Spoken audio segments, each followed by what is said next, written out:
Grand Jury, 11h05 sur RFM. Bonjour à tous, bon dimanche, bienvenue dans ce nouveau numéro du Grand Jury d'RFM. Merci Souleymane Deneyai d'avoir accepté notre invitation. Bonjour. Bonjour Babacar et bonjour à tous les auditeurs et à toutes les auditrices de la RFM. Un ancien ministre qui nous quitte, Amath Dansokho. Vous êtes plus jeune que lui, mais sans doute vous avez gardé des souvenirs de lui.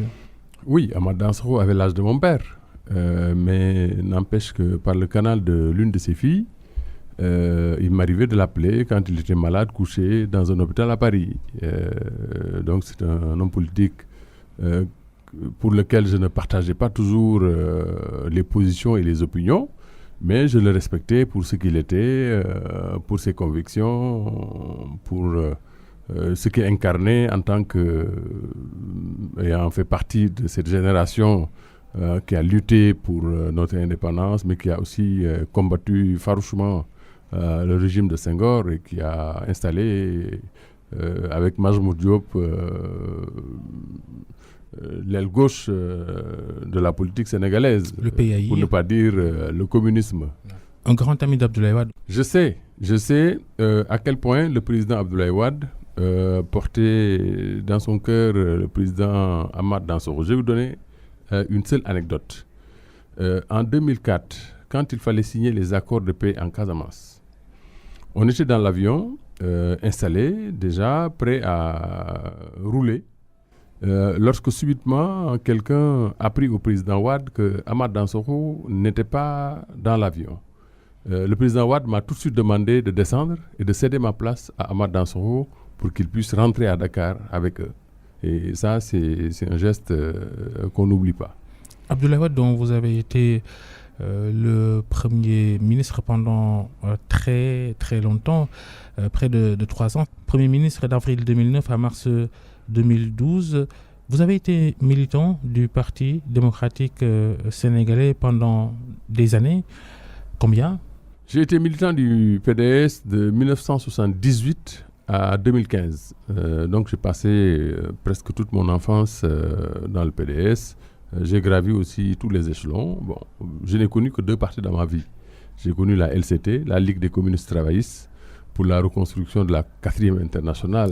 Nous tous, à notre âge et pour l'époque, on était tous communistes et communisants, trotskistes, avec un groupe d'amis. On avait un de nos anciens qui nous dispensait des cours de formation idéologique. Je ne peux pas citer le nom de... Il y avait déjà Macky Sall là-dedans Non, il n'y avait pas Macky Sall. Je ne connaissais pas Macky Sall. Il y avait plutôt des aînés de Macky Sall. Certains sont aujourd'hui inspecteurs généraux d'État, d'autres ingénieurs agronomes, d'autres occupent d'autres fonctions dans d'autres sphères. Et donc, c'est après cela. Évidemment, j'ai flirté un tout petit peu aussi avec le maoïsme à cause de Maître Ciré Clédor Ly, qui, il faut le dire, m'a un tout petit peu influencé sur le plan politique.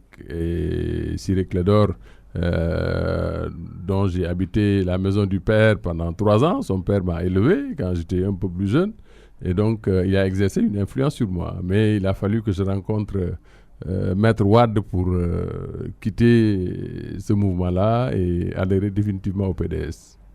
Le PDS dans lequel vous avez milité de 1978 à 2015, que vous avez quitté en 2015 donc pour fonder l'Union nationale pour le peuple, UNP Bokk Jëmu. Voyez-vous venir cette crise qui frappe le Parti démocratique sénégalais depuis le dernier remaniement de l'organigramme du parti opéré par Abdoulaye Wade, qui relègue au second plan des hauts responsables au profit de proches de Karim Wade? Pour parler sincèrement, je n'avais pas pensé qu'on en arriverait là. Moi, j'avais quitté le PDS parce que simplement, j'avais estimé que la façon dont le candidat du PDS avait été choisi était cavalière. Parce que... Candidat à l'élection présidentielle de 2019. Candidat à l'élection présidentielle de 2019, Karim Wade, il était encore en qu'il avait prison. été condamné à une peine qui l'empêchait déjà de disposer d'une carte d'électeur et a fortiori d'être candidat. Je savais pertinemment qu'il ne pouvait pas être candidat, mais je savais surtout qu'on n'avait pas les structures nécessaires pour démocratiquement choisir les gens qui devaient venir à ce comité directeur ou ce bureau politique transformé en congrès, je savais qu'il fallait tordre le cou au texte pour y arriver. Alors, donc, j'ai vite compris aussi qu'un militant du PDS qui connaît bien le parti ne peut pas mener de combat contre Maître Wade. Le Maître Wade, c'est le propriétaire du Parti démocratique sénégalais. Propriétaire? Ouais, il est propriétaire du parti. C'est un problème, non? Non, ce n'est pas un problème. C'est lui qui a créé le parti, c'est lui qui fait fonctionner le parti, c'est lui qui fait tout pour le parti. Donc, il en est le propriétaire. Tous ces départs dont le vôtre, toutes ces crises connues par le PDS, un nom qui revient toujours, Karim Wade. Le problème du PDS, c'est Karim Wade. C'est Karim Wade depuis 2007, quand le président Wade l'a fait venir à ses côtés pour lui confier des responsabilités.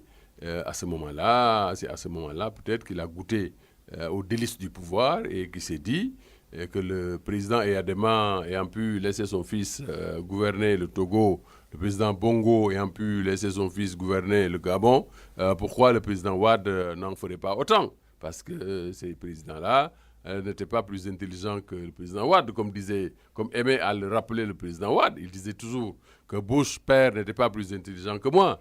De la même façon qu'il a pu hisser son fils à la tête des États-Unis d'Amérique, que Bongo et Eyadema pareillement, lui aussi, s'il avait envie de le faire, il le ferait. En tout cas, il s'est toujours défendu d'avoir pour objectif de mettre son fils à la tête du pays. Il s'en est défendu. Est-ce qu'à l'époque, vous aviez l'occasion de le dissuader? Non, jamais. Jamais. Jamais. Je lui ai demandé parce qu'il ne m'a jamais vraiment, pour parler sincèrement, il ne m'a jamais dit que son objectif était de mettre Karim à la tête du PDS, a fortiori à la tête de l'État.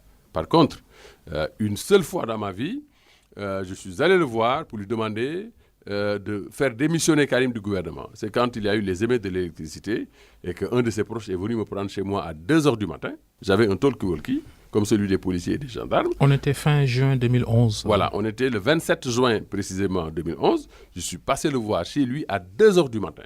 Et je lui dis, Monsieur le Président, je vais vous parler franchement, il faut que Karim Wade démissionne du gouvernement. Il m'a dit, j'y pense. On est resté un moment et puis je suis parti. Sans suite, sans succès. Sans suite, on n'en a plus jamais reparlé parce que, comme il y pensait, j'avais estimé que la décision allait intervenir les jours suivants. Un courant est né au PDS avec cette nouvelle crise. Un courant avec des personnalités comme Omar Sarr, désormais ex-numéro 2 du parti. Courant pour la refondation du PDS, disait-il. Peuvent-ils faire face et prendre le dessus sur Abdoulaye Wade? Non, je ne crois pas. Je pense qu'ils vont perdre du temps et de l'énergie, car comme je vous l'ai dit, les textes du PDS sont écrits de telle façon que le secrétaire général national, Maître Abdoulaye Wade, en l'occurrence, a un droit de vie et de mort sur tout le monde. Il faut se souvenir de toutes les crises qui ont secoué le PDS. Ce sont les textes du PDS qui sont comme ça. Ce sont les textes du PDS qui sont comme ça. Il y a eu Serigne Diop. Serigne Diop a été obligé de créer le PDSR. Et je pense que ni Oumar Sarr, ni Amadou Sall, ni quelqu'un d'autre n'avaient le pouvoir de Serigne Diop quand il quittait. Ousmane Ngom, Idriss Seck n'ont pas essayé de mener de combat interne au sein du PDS. Ils ont pris leur bagage et ils sont partis. Tout comme Serigne Diop. Serigne Diop a essayé de mener un combat interne, mais qui n'a pas abouti. Et finalement, il a créé son PDSR. Et je ne crois pas que, en tout cas, que mes amis Oumar Sarr, Amadou Sall et les autres, qui contestent les dernières décisions prises par le secrétaire général national, puissent avoir gain de cause en cherchant à mener le combat à l'interne. En tout cas, c'est mon sentiment. Peut-être que je me trompe, peut-être qu'ils y arriveront avec le soutien des militants qui sont éparpillés à travers le Sénégal. Ce combat à l'interne, vous ne l'avez pas mené quand... Non, je n'ai pas essayé de chercher à mener ce combat. Pour vous, Omar Sarr et les autres frondeurs doivent faire la même chose que vous? Moi, j'avais une idée claire de mon militantisme. Moi, je croyais en Abdoulaye Wade. Mais quand j'ai vu comment le congrès a été organisé, je me suis dit, parce que je suis un homme réaliste, je me suis dit qu'il ne fallait pas que je perde mon temps. Parce que j'allais perdre mon temps. Je ne pouvais pas me mettre à contester le leadership de Maître Wade, tout puissant secrétaire général national, qui choisissait comme il voulait. Moi, quand il choisissait Omar Sarr comme secrétaire général national adjoint, je n'étais pas au courant. Je me suis réveillé un beau jour et j'ai appris que Omar Sarr était le secrétaire général national adjoint. Et quand il me mettait 3e sur la liste des députés, je n'étais pas au courant. Donc, le président Wade, à lui tout seul, décide de tout ce qui fait fonctionner le PDS. Maintenant, c'est un retour de bâton. Parce que ceux-là qui me flagellaient, qui me traitaient de tous les noms d'oiseaux, parce que j'avais quitté le PDS en invoquant des raisons objectives, n'est-ce pas, pour justifier mon départ, ils sont en train de subir le même sort que moi. Et bon, ils n'ont qu'à mener le combat. Peut-être qu'à terme, ils y arriveront ou ils quitteront le PDS. Mais justement, quand on voit Omar Sarr et Elhadji Amadou Sall, des personnalités qui tiennent à la personne d'Abdoulaye Wade et qui sont restés malgré toutes les conjonctures que ce parti a connues depuis quelques années, quand on les voit écartés au profit de Karim Wade et de ses proches, est-ce que vous comprenez cette sorte d'obsession qu'Abdoulaye Wade a pour donner les rênes du parti à son fils Karim Wade, qui n'est même pas là? Vous savez, cette attitude de Maître Wade, on peut l'analyser de diverses façons. D'un point de vue rationnel, rien ne justifie cette obsession à mettre à la tête du PDS quelqu'un qui ne connaît pas le PDS, quelqu'un qui ne connaît pas le Sénégal, quelqu'un qui ne connaît pas les Sénégalais, quelqu'un qui n'a jamais passé la nuit en dehors de Dakar, Touba éventuellement. Plus les limites objectives judiciaires. Surtout les limites objectives judiciaires. Bon, maintenant, vous savez, allez-y chercher ce qu'il y a dans la tête du président Wade, qui est son père, parce que vous savez aussi les relations fusionnelles qu'il y a entre un père et un fils. Un père qui a 93 ans, moi j'avais souhaité que mon père soit encore là, à 93 ans. Malheureusement, il est mort à 55 ans. Donc nous souhaitons que Maître Wade vive encore longtemps pour pouvoir prodiguer à Karim des conseils utiles, des conseils aussi qui pourraient lui servir. Parce que, bon, je ne crois pas que aujourd'hui, à la date d'aujourd'hui, que les conseils qu'il est en train de prodiguer à son fils soient de bons conseils. Vous vous surprenez à constater qu'Abdoulaye Wade, à 93 ans, est toujours en activité politique? Non, ça ne me surprend pas. Ça, Maître Wade c'est un don de Dieu. Il mène une vie très saine. Il a toujours recommandé à ses collaborateurs de faire autant que lui, de chercher à mener une vie saine, de manger sainement, de vivre sainement. Il fait du sport, il ne mange pas n'importe quoi. Donc, il a l'avantage aussi d'avoir une épouse qui veille sur son alimentation et sur aussi sa vie. Et donc, alhamdoulilah, que Dieu lui prête encore longue vie, qu'il soit encore là pour accompagner la démocratie sénégalaise dans le bon sens. Ses relations avec son successeur et ancien poulain Macky Sall, toujours en divergence, les deux hommes, les divergences semblent très profondes. Y a-t-il encore espoir, chance de les réconcilier? Je ne sais pas. On ne peut jamais dire jamais, mais je pense que si tous les deux le souhaitent, je pense qu'il n'y a pas de raison qu'ils ne se retrouvent pas. Parce que dans la vie, si le maréchal Pétain a pu serrer la main de Hitler en pleine guerre, je ne pense pas que Macky Sall et le président Wade ne puissent pas se serrer la main. Et si le président Wade a pu, dès sa prise de fonction, demander au président Diouf d'aller le représenter à une manifestation internationale, alors qu'il n'avait rien à voir avec le président Diouf, je ne pense pas que Wade et Macky Sall ne puissent pas un jour se retrouver. Et je pense que c'est une question de bonne volonté et peut-être de timing. Et je le dis parce que je sais que le président Macky Sall est dans les dispositions d'aller rendre visite au président Abdoulaye Wade. Maintenant, comment y arrivera-t-il Vous nous l'apprenez. Bon, mais oui, il est dans les dispositions. Hein. Il est dans les dispositions. parce qu'on en a parlé. Et maintenant, comment va-t-il le faire? Quand est-ce va-t-il le faire? Là, il va utiliser sa propre diplomatie. Souleymane Ndéné Ndiaye, l'invité du grand jury d'RFM, vous êtes justement devenu allié de Macky Sall depuis avril 2017. Est-ce que cette collaboration politique avec le président de la République se passe bien? Oui, cette collaboration se passe bien. Il arrive qu'on se voit physiquement et on échange aussi tous les jours ou tous les 2 jours sur des questions d'actualité. Chaque fois que j'ai un problème qui concerne le fonctionnement du pays me vient à l'esprit, je lui envoie un message et il a la courtoisie de me répondre et de me dire ce qu'il pense de la question que je lui soumets. Vous êtes le président du conseil d'administration d'Air Sénégal, la compagnie aérienne nationale. Beaucoup vous voyez propulser à de plus hautes responsabilités que ça. Quand vous ralliez le camp présidentiel? Oui, le président de la République m'a confié, c'est provisoire, le conseil d'administration de Air Sénégal parce que c'était une nouvelle compagnie qui venait d'être créée. Il avait besoin de quelqu'un comme moi pour diriger le conseil d'administration parce qu'on venait d'acquérir 2 ATR, on avait en vue d'acquérir 2 Airbus, l'un est déjà là, l'autre doit être livré en septembre prochain. Donc il avait besoin de quelqu'un comme moi pour diriger le conseil d'administration, mais bien entendu, comme il me l'a dit, daf ma dénk. Donc pour l'instant, c'est ça. Et puis j'ai volontairement accepté ce poste-là parce que bon, c'est un projet qui lui tient à cœur et donc j'ai volontairement accepté ce poste. Ce n'est pas dans la culture des hommes politiques sénégalais d'être dans le passé à de hautes fonctions comme Premier ministre, comme vous l'avez été, et de revenir quelques années plus tard occuper un poste comme président de conseil d'administration. Ailleurs, ça ne pose pas de problème, mais chez les hommes politiques sénégalais, c'est... Oui, mais vous savez, moi, quand le président Abdoulaye Wade m'a nommé Premier ministre, j'étais ministre d'État, ministre de l'économie maritime.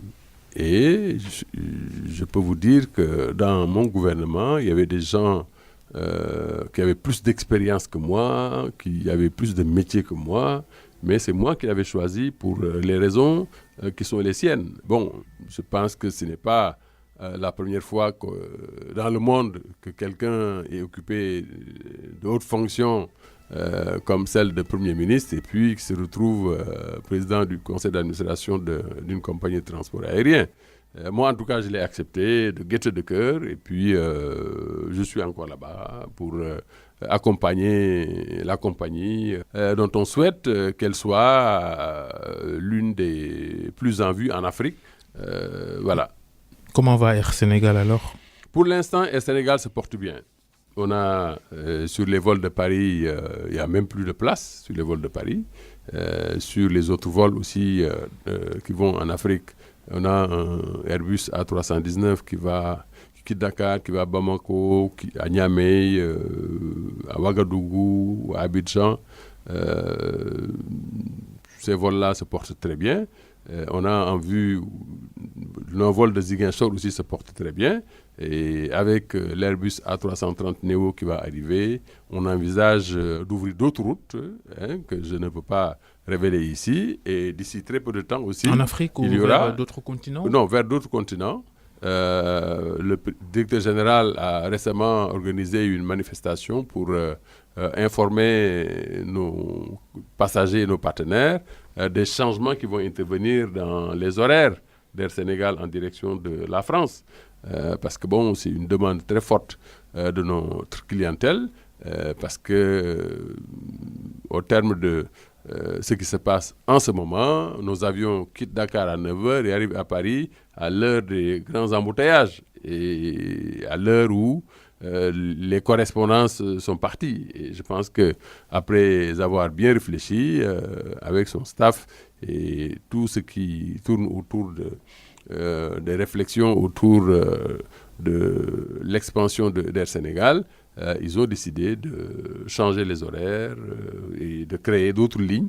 Et je pense que le moment venu, le public sera informé de ces changements-là. Il y a une grosse concurrence pour Air Sénégal et cette concurrence s'appelle Air France, qui avait un vol quotidien, qui en a 2 maintenant et qui est même venu concurrencer Air Sénégal sur ce créneau de 9h du matin. Qu'est-ce qui s'est passé? Je ne sais pas, je ne peux pas vous le dire parce que moi je ne gère pas au quotidien le management de la compagnie, mais dans tous les cas de figure, nous tiendrons le coup. Air Sénégal est là pour résister à la concurrence, pour se développer, pour devenir la compagnie dont rêve le président Macky Sall, le directeur général et tous les Sénégalais. En tout cas, Air Sénégal, et ça ne sera pas l'ancienne Air Sénégal International.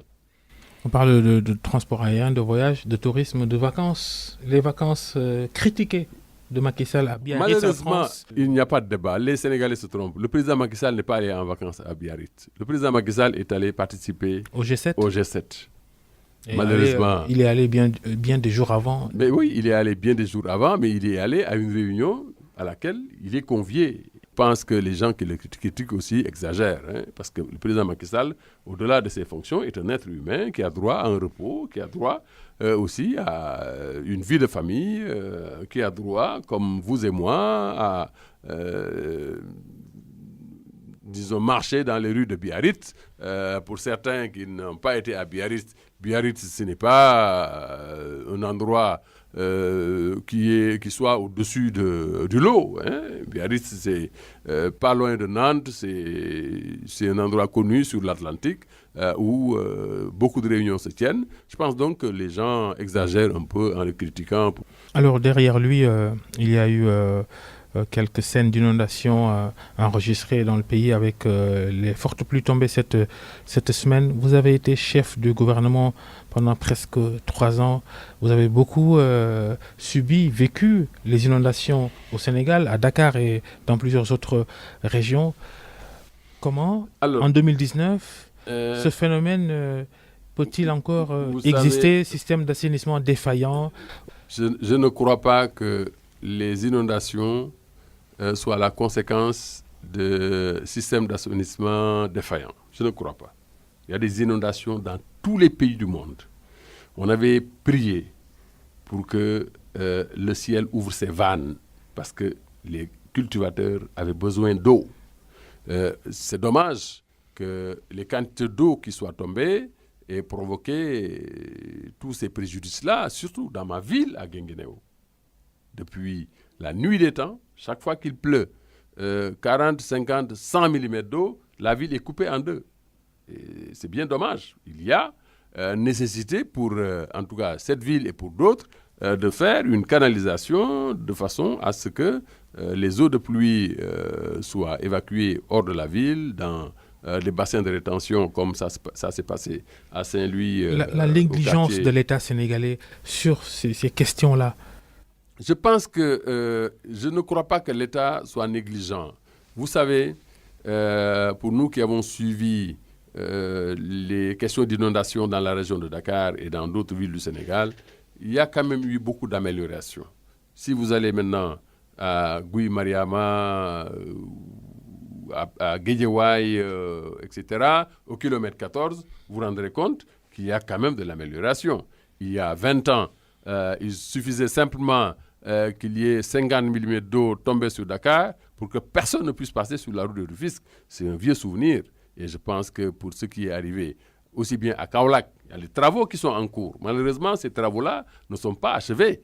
Et donc, comme les travaux ne sont pas achevés, eh bien, il y a eu des débordements, l'eau. Il est tombé tellement d'eau que ces eaux-là ont envahi la route nationale, ce qui a provoqué l'ire des Kaolackois. C'est normal, je comprends ces populations-là. Parce que vous ne pouvez pas dormir et vous réveiller subitement avec vos matelas, vos habits, tous vos ustensiles, y compris vos aliments sous l'eau. Donc je pense que je comprends. À Bambilor. On se demande aussi comment l'État peut laisser faire certaines opérations, l'attribution de parcelles d'habitation sur des zones non édificantes, sur des zones de passage d'eau pluviale par exemple. Ça, c'est inadmissible. Je pense que le gouvernement doit quand même aussi éviter que certaines populations puissent aller vivre dans des zones où chaque fois qu'il pleut, que les eaux de pluie puissent aller vers ces zones-là. En tout cas, il faut éviter que les populations aillent occuper des points bas. Et moi, après avoir parcouru la ville de Pikine, avec à l'époque Malick Gakou, qui certainement, s'il m'entend, président du conseil régional. Ancien président du conseil régional, avec le ministre des Forces armées, Bekay Diop. On a parcouru la région de Dakar en hélicoptère. Et depuis ce jour-là, j'ai évité de parler des inondations parce que la solution radicale, c'est le déplacement de toutes les populations de Pikine vers un endroit où il n'y a pas d'inondation. Parce que toutes les populations de Pikine sont les pieds dans l'eau. C'est pas une mince affaire, ça. C'est pas une mince affaire. Alors là, ça demande beaucoup de moyens. Il n'y a plus de terre. Dakar n'a plus de terre. Non, il n'y a plus de terre à Dakar. Et toute la zone de Pikine est inondable. Vous savez, ils ont comblé le cours d'eau qui se trouve juste derrière comment ça s'appelle, l'ancienne cité des ministres, à côté de l'arène nationale. Ils ont essayé de combler la cité Faisal. La cité Faisal. Mais c'est un marigot qui va jusqu'à Mbebes et qui traversait le parc de Hann et qui allait se déverser en mer. Ils ont essayé de combler ce cours d'eau-là, et comme vous le savez, ndox du wàcc yoonam.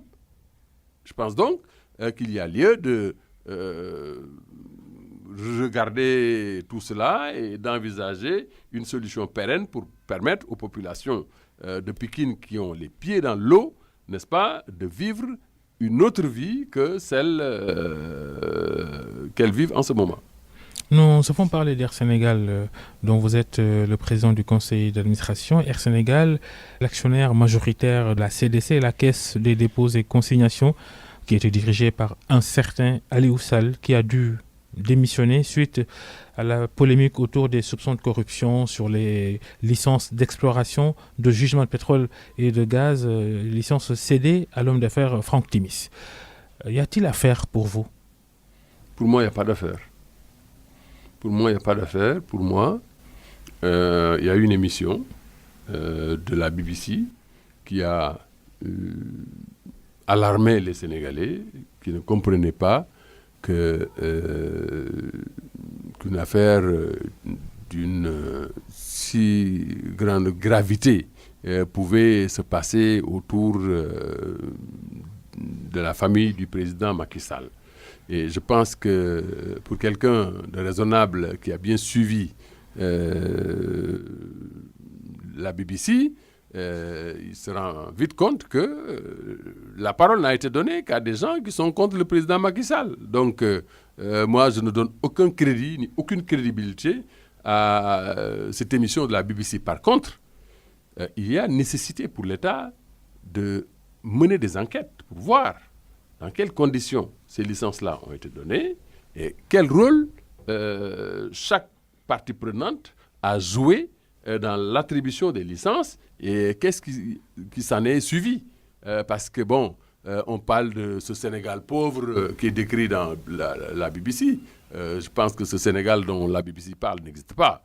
Et je pense qu'en ce qui concerne précisément cette affaire de la délivrance de licence à M. Franck Timis, je pense que les gens sont allés trop vite en besogne en accusant Aliou Sall d'avoir détourné des milliards. Aliou Sall a reconnu avoir perçu, tant qu'il travaillait pour M. Franck Timis, $25 000 par mois. Et je ne trouve pas que ce soit scandaleux, parce que si les $25 000 sont la contrepartie de la force de travail qu'il exerçait pour M. Franck Timis, rien ne l'empêche de justifier ce salaire-là. Par contre, les opérations qui s'en ont suivi entre M. Franck Timis et BP, BP et Franck Timis elles-mêmes ont fait un démenti. Et je pense que je ne crois pas que les milliards dont on parle aient été encaissés par M. Aliou Sall. Je ne le crois pas. En tout cas, vous parlez de l'État, de la justice, qui doit élucider cette affaire-là. Il faut que la justice... Le procureur a entamé des enquêtes. A-t-il pris la bonne procédure, le procureur, en lançant un appel à témoins? Pour vous, il y a un raccourci peut-être? Non, je pense que la procédure suivie n'est pas la bonne procédure. Il aurait fallu ouvrir une information judiciaire. Directement. Parce que quand le procureur fait appel à témoins. N'importe qui peut refuser d'aller se soumettre au questionnaire de la police. Certains hommes politiques ont refusé. Mais quand c'est une information judiciaire qui est ouverte, avec la désignation d'un juge d'instruction, mais évidemment, le juge d'instruction, il décerne des convocations. Quand la personne convoquée ne défère pas, eh bien, c'est un mandat d'amener. Mais quand c'est un appel à aller témoigner, eh bien, ça dépend. Quand on n'a rien à dire, on n'y va pas. Ou quand on ne veut pas aller dire des choses, on refuse d'y aller. Et je pense donc que la procédure qui s'y est, en ce moment, et en l'espèce, vu l'importance de l'affaire, c'est l'ouverture d'une information contre X pour détournement de deniers publics ou pour corruption. En tout cas, Franck Timis, il est arrivé au Sénégal alors que vous étiez encore au pouvoir, Abdoulaye, président de la République. Vous, Premier ministre. On dit qu'il avait en ce moment-là déjà bénéficié d'un décret pour obtenir des licences d'exploration de pétrole et de gaz. Vous, Souleymane Ndéné Ndiaye, vous aviez contresigné ces décrets en faveur de Timis en tant que chef de gouvernement. Alors, j'ai signé un document. On ne peut pas l'appeler décret. J'ai signé un document qui ne peut pas être qualifié de décret parce que c'était un papier que j'ai signé, qui a été signé par le président de la République, mais qui n'a été ni publié au journal officiel, ni daté. Donc, ce n'est pas un décret. Ce n'est pas un acte administratif. C'est très grave qui puisse entrer dans l'ordonnancement juridique. Le président de la République et le Premier ministre apposent leur signature sur un document mais je vais vous dire, qui n'est pas un décret officiel. Parce que la procédure qui devait conduire à la signature et à la publication de ce texte-là, cette procédure a été viciée. Parce que vous savez... Par qui? Par Karim Wade. Ah bon? Oui, parce que c'est lui qui a amené le décret dans mon bureau, qui m'a demandé de signer ce que j'ai refusé. Et c'est le président Wade m'a demandé de signer parce qu'il y avait urgence. Et l'urgence s'affranchit toujours du droit commun. J'ai signé. J'ai donné à un gendarme qui a amené chez le président Wade, qui a également signé. Et lui ne savait pas que, après que le président et le premier ministre avaient signé le décret, il fallait le retourner au secrétaire général du gouvernement pour numérotation, datation, pour que le décret entre dans l'ordonnancement juridique. Il ne le savait pas. Ce décret a été donné tel quel à Franck Timis, alors? Je ne sais pas. Je ne sais pas si le décret a été donné à Franck Timis ou pas, mais en tout cas, il faut mener des enquêtes pour voir dans quel intérêt, qui avait intérêt à ce que ces décrets-là soient signés et quel usage ces décrets signés avaient-ils été faits. Pourquoi Karim Wade semblait alors se précipiter à interrogez-le, posez-lui les questions. Il est à Doha. Vous pouvez avoir ses contacts et l'interroger sur le sujet, lui demander pourquoi il s'est la part de responsabilité de votre régime, vous, Premier ministre, président de la République, sur ces soupçons de corruption autour de l'attribution d'autorisation d'exploration des ressources pétrolières et gazières à Franck Timis. Ce que je peux vous dire, c'est que je n'ai jamais vu M. Franck Timis. Je ne l'ai jamais vu. Alors, vous savez, le gouvernement est compartimenté de telle sorte que chaque ministre a un domaine de compétence. Donc, M. Karim Wade, dans son domaine de compétence en tant que ministre en charge de l'énergie et du ciel et de la terre, avait la possibilité de concevoir un décret, d'en extraire l'exposé des motifs, comme tous les ministres. Maintenant, le seul problème, c'est que ce décret-là n'a pas suivi le circuit régulier. Parce qu'un acte administratif... Il y a quand même deux signatures importantes. Oui, mais même malgré les signatures... chef de gouvernement et celle du président de la République. Oui, malgré la signature du chef de l'État et de son premier ministre, si le décret n'est pas publié, n'est pas numéroté, il n'existe pas. Ce n'est pas un acte administratif. Ça, Franck Timis, il ne peut pas savoir. Tant pis pour lui. Tant pis pour lui. Il ne savait pas, il n'a pas pu savoir. Tant pis pour lui. Est-ce que, Souleymane Ndéné Ndiaye, pendant votre séjour à la tête de la primature, à la tête du gouvernement, en tant que Premier ministre, est-ce que Karim Wade vous a gêné dans votre travail? Non, il ne m'a jamais gêné dans mon travail. Je ne me laissais pas gêner. parce que lui était ministre de l'énergie. Moi, j'étais premier ministre de gouvernement qui comprenait une quarantaine de ministères. Donc, il ne m'a jamais gêné. Vraiment, au contraire, il a fait preuve de beaucoup de politesse, beaucoup de gentillesse et vraiment beaucoup de courtoisie à mon endroit. On n'a jamais eu de problème. Il est aussi beaucoup question de son retour au Sénégal, à Dakar, après ses devoirs judiciaires, après son départ du pays, après la grâce présidentielle qu'il a obtenue.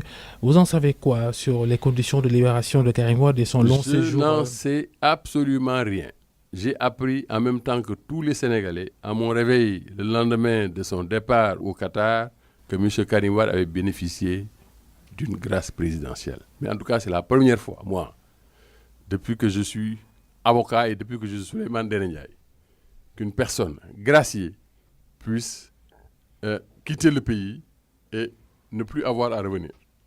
Évidemment, je comprends pourquoi. Parce qu'il a été condamné la forte amende de dizaines de milliards de francs CFA. Voilà, il a été condamné. Donc, s'il revient au Sénégal, inéluctablement, l'État va exercer la contrainte par corps, parce que la contrainte par corps a été fixée au maximum. Quel artifice alors de Macky Sall peut-être? Bon, peut-être que le président Macky Sall pourrait le gracier un jour. Mais vous savez, on gracie des personnes.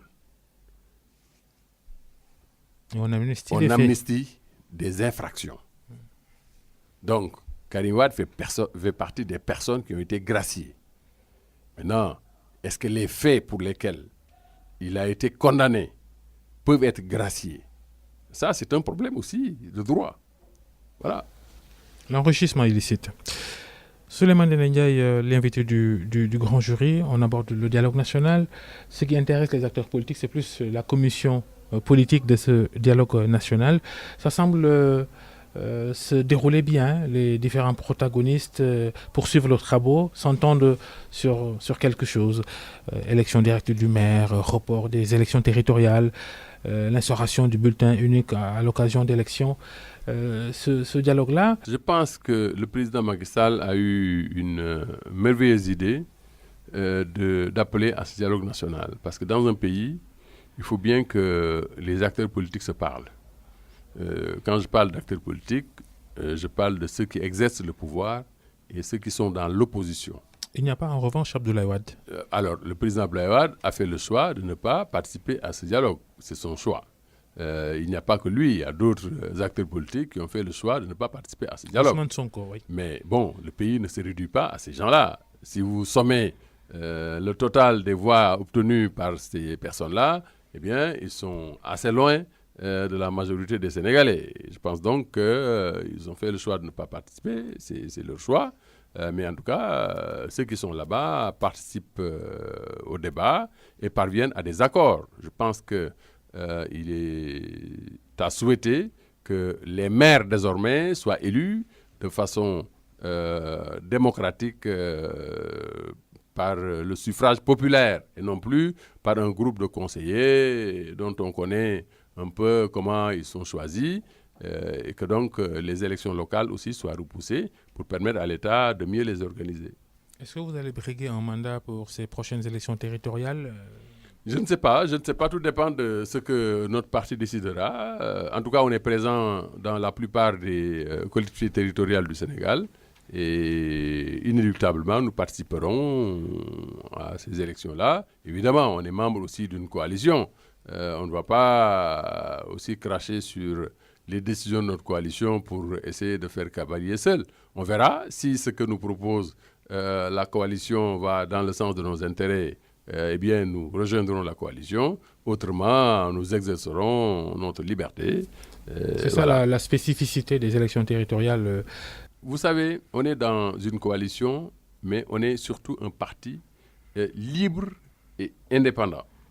Si ce que propose notre coalition va dans le sens de nos intérêts, nous nous soumettrons aux conditions de la coalition. Mais si les conditions qui nous sont posées par notre coalition ne nous arrangent pas, eh bien, nous ferons cavalier seul. Avec d'autres gens, certainement que nous trouverons dans la coalition des personnes qui accepteront d'aller avec nous. Avez-vous renoncé à vos ambitions présidentielles 2024? Vous y serez? Si Dieu me prête vie, si je suis soutenu par une forte coalition, si j'ai la santé pour, Inch'Allah au Rabbi, je souhaite participer à cette élection. Il y a aussi Souleymane Ndéné Ndiaye, le sportif. Vous dirigez un club de football, l'AS Saloum de Kaolack, qui joue en National 1, l'équivalent de la 3e division. Les championnats de football, le démarrage reporté par la Ligue professionnelle, faute de moyens financiers. Je pense qu'il faut dissoudre cette fédération professionnelle parce qu'il n'y a pas de football professionnel au Sénégal. La Ligue professionnelle? Il faut dissoudre la Ligue professionnelle. Il faut repenser le professionnalisme au Sénégal parce qu'il n'y a pas de football professionnel au Sénégal. Il y a quelques clubs qui ont des moyens et le plus gros de la troupe à la portion congrue ne vit que par le soutien généreux de 2-3 personnes. Et ça, ce n'est pas sérieux. Et je vais vous dire, la fédération n'assiste pas les équipes. Jusqu'à aujourd'hui, l'AS Saloum, dont je suis le président, n'a pas reçu la subvention municipale à laquelle elle a droit. Si vous faites le compte du nombre d'équipes qui jouent dans le championnat professionnel, vous allez trouver 3 ou 4 clubs seulement qui ont peut-être les moyens de survivre ou de vivre. Tout le reste ne vit pas. Djambar a le président Saher Seck, ils ont les moyens, ils vendent des joueurs, ils encaissent de l'argent. L'équipe de Mbaye Diouf Diatta, ils avaient vendu, je crois, Idrissa Gana Gueye. Avait vendu Moussa Konaté. Voilà, alors, le président du Casa Sport se bat comme un beau diable pour, avec le soutien de la mairie de Ziguinchor, subvenir aux besoins de l'équipe du Casa Sport. Mais en dehors de ces équipes-là, toutes les autres équipes tirent le diable par la queue. Je pense donc qu'il faut réfléchir à un vrai football professionnel en impliquant les sociétés qui vivent dans le territoire des équipes en leur imposant une responsabilité sociétale comme c'est le cas dans certains domaines. Mais figurez-vous, à Kaolack, nous avons la Sunuor, nous avons les salins de Kaolack, évidemment, et peut-être d'autres petites entreprises dirigées par d'autres personnes, mais aucune de ces sociétés ne vient soutenir les équipes de Kaolack. Et ça, c'est quand même un scandale. C'est un scandale. C'est un scandale. Donc, ça veut dire... Teungueth FC, vainqueur de la dernière édition de la Coupe du Sénégal, qui devait représenter le Sénégal en Coupe de la Confédération, a renoncé. Faute de moyens. Faute de moyens. Oui, mais c'est ça le problème. Les équipes n'ont pas de moyens. Je pense que... En fait, le président de Teungueth FC dit, pas forcément faute de moyens, mais réalisme. Dépenser beaucoup d'argent en Coupe africaine, et alors qu'on a le championnat, il y a des dépenses à gérer. Voilà, c'est ça le problème. C'est ça le problème. Les dépenses du championnat sont énormes. Il faut d'abord assurer le paiement régulier des salaires de ceux qui jouent dans l'équipe.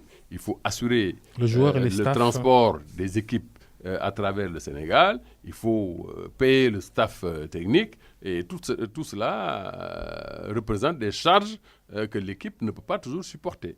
Voilà. Et je pense que la Fédération sénégalaise de football devrait réfléchir à une autre forme de professionnalisme que cette forme-là qui n'avantage que 2 ou 3 clubs. Les autres touchent la portion congrue.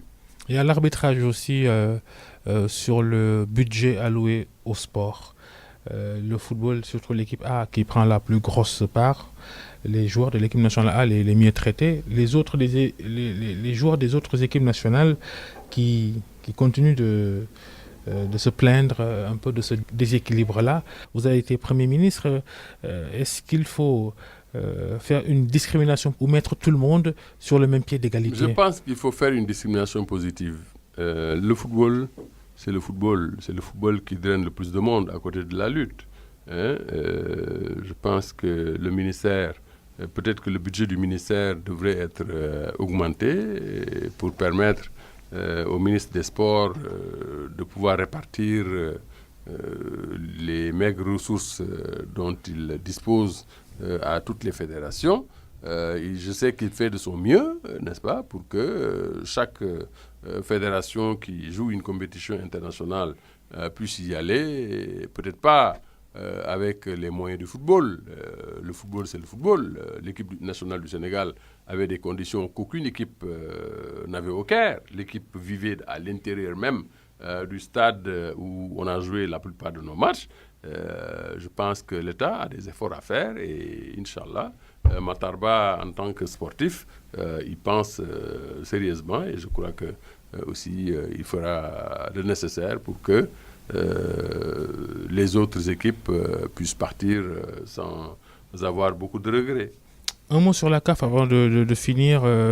La présidence Ahmad, très, très critiquée sur le continent, beaucoup de couacs, et même la FIFA qui décide de mettre la Confédération africaine de football sous tutelle et a mis là-bas une certaine Fatma Samoura, la sénégalaise, secrétaire générale de la FIFA. Votre regard sur un peu le fonctionnement? Je pense que ça aussi, c'est un peu une dictature.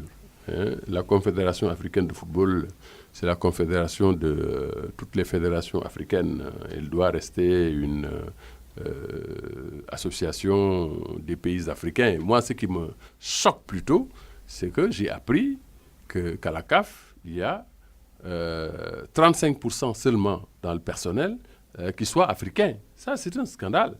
Et je ne suis pas d'accord que la CAF soit mise sous tutelle. Si l'actuel président n'est pas en mesure de diriger la CAF, on n'a qu'à le dégager et nommer et élire quelqu'un d'autre qui soit en mesure d'assurer la CAF comme le président de la FIFA. Parce que, bon, il ne faut pas quand même mettre la FIFA au-dessus de la CAF et placer la CAF sous tutelle. Ça, cela me semble un peu trop. Hein. Il faut très vite que les fédérations africaines regardent cela et décident dans l'intérêt du football africain. Parce que à la CAF, à mon avis, il ne doit siéger que des Africains et nous sommes 52 ou 54 pays africains. Et je pense que dans la plupart des pays d'Afrique, il y a des compétences et il faut prendre ces compétences-là pour les mettre à la CAF et non pas mettre à la CAF 35% d'Africains et 65% d'étrangers. Et ça, c'est inadmissible. Merci d'être passé devant le grand jury. Souleymane Ndéné Ndiaye, ancien premier ministre, président du conseil d'administration d'Air Sénégal. On a abordé beaucoup de sujets. On était content d'échanger avec vous. Bonne fin de semaine, bon dimanche.